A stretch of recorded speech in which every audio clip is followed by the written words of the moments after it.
everybody, it's Christine. Welcome back to my channel. I'm here to do my weekly wrap-up. I read 4 books last week. First one was Horns by Joe Hill. This is about Ig Parrish, who's on the 1-year anniversary of his girlfriend's death. He gets drunk in the place where she died, and all of a sudden he starts spouting these horns out of his head. And everyone he talks to starts telling them him their deepest, darkest secrets. And some of them were kind of shockers. But it was a really good book. The town all blames him for killing her. But yeah, it was kind of there's a lot of, several characters that you just love to hate. And I ended up giving this, I think, a 4 or a 5. I loved it. Just loved it. The next one I read was Adam's Daughter, and the original title was Adam's Wife, and I don't know why, because it is about his daughter. But it's about a woman who's, and this is written in the 60s, so 72. So you kind of know that it's, at the time, women were not in business. But this company, it's a clothing company, textile company. And every son is named Adam, and then every Adam is like the boss. Unfortunately, Adam died, and there's only the daughter.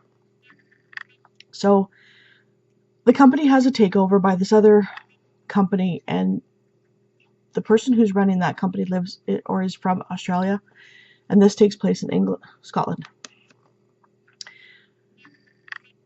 There wasn't much romance in it. There really wasn't. It's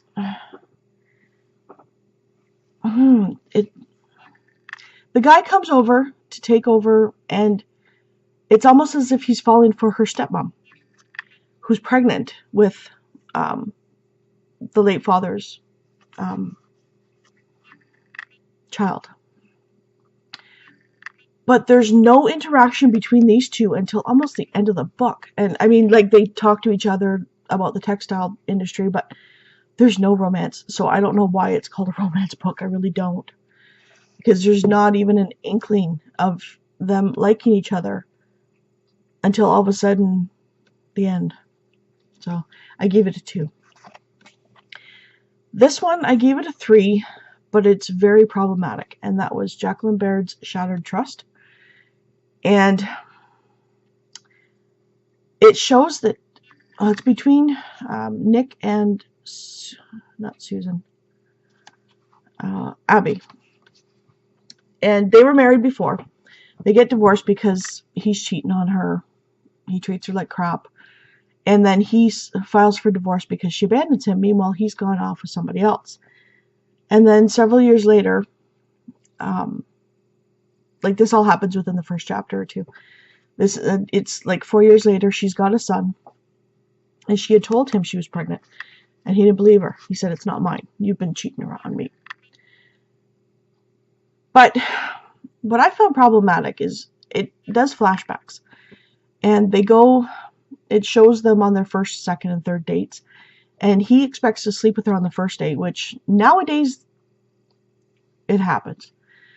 But then she says no. On the second date, they're making out, and she says no because she hears a sound outside, and it just throws her out of the mood. And he calls her every name in the book. And then a month later, they're married. So he treats her like crap right from the beginning. He says, there's a quote in here that it's well, you're always making me apologize to you. Hello? Red flags? No. It does explain itself in the end, but I mean, they got married within a month of knowing each other. He's already shown himself to be abusive. So I found it problematic, but I'm a romantic at heart, so at the end,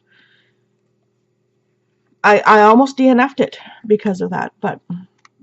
And you know me, I don't DNF I think there's 2 books I've ever DNF'd, and that was when I was younger. So, yeah.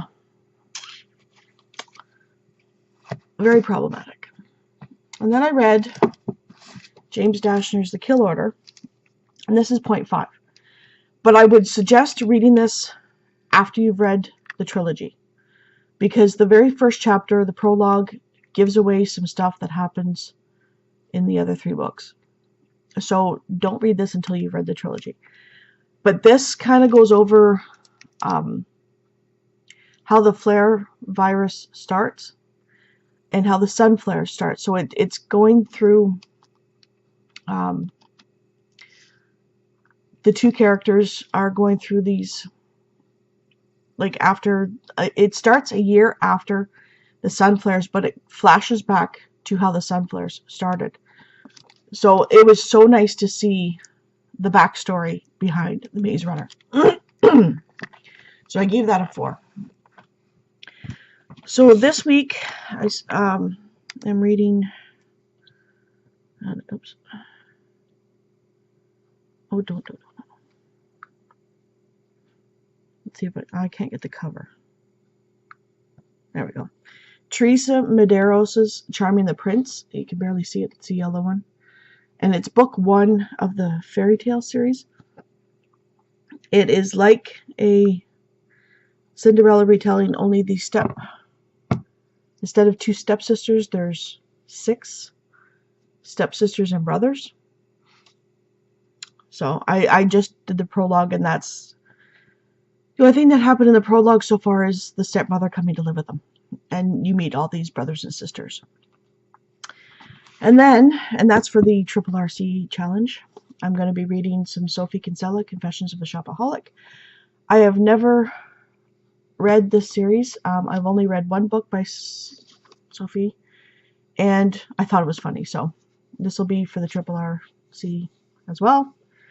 And I'm hoping to pick up my first Jill Shalvis book, Animal Magnetism, and again, that's for the Triple RC. Like I said, I wanted to get more back into romance, but I'm interspersing a couple other books in between just so I don't get burnt out on them. Because I do plan on reading 120 books for the challenge, plus the 52. So yeah, should be an interesting year. I hope I covered everything. I might pick up another book in between. You'll see in my next wrap up. And I think that's it for now. Let me know what you're reading this week if you read any of these. I slowly am getting to comments. It's been a long weekend. I've been sick with migraines, and if you know me, that's not unheard of.